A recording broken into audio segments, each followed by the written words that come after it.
வெக்கமா இல்லையா?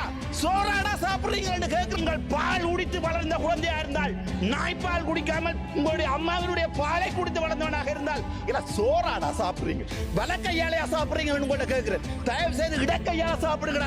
இருந்து வெக்கமா இருக்கு. சரி, 323 கண்டெய்னர் கள்ளன் என்று சொல்லப்படுகின்ற ஒருவர் உங்களுக்கு தெரியும் யாரென்று இன்றைய தினம் வந்து சொல்லியிருக்கிறார்.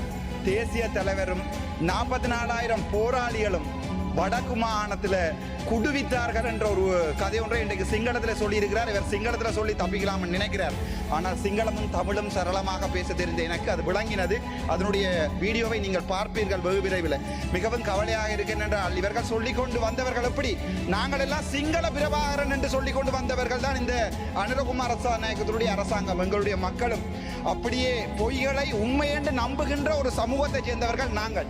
ஆகவே எங்களுடைய சமூகம் அள்ளுகொள்ளையாக நம்பியது.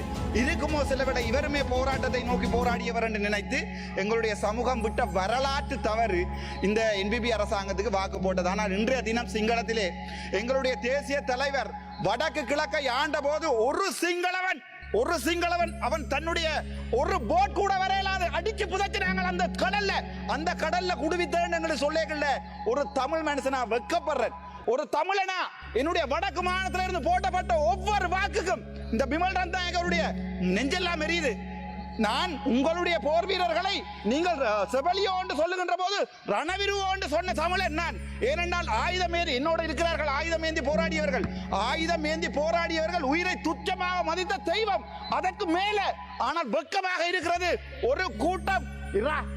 ஒரு கூட்டம் வந்து சொல்லுமாக இருந்தால் என்னுடைய தேசிய தலைவரை போராட்டவாதி என்று சொல்லுமா இருந்தா கவலையா இருக்கு.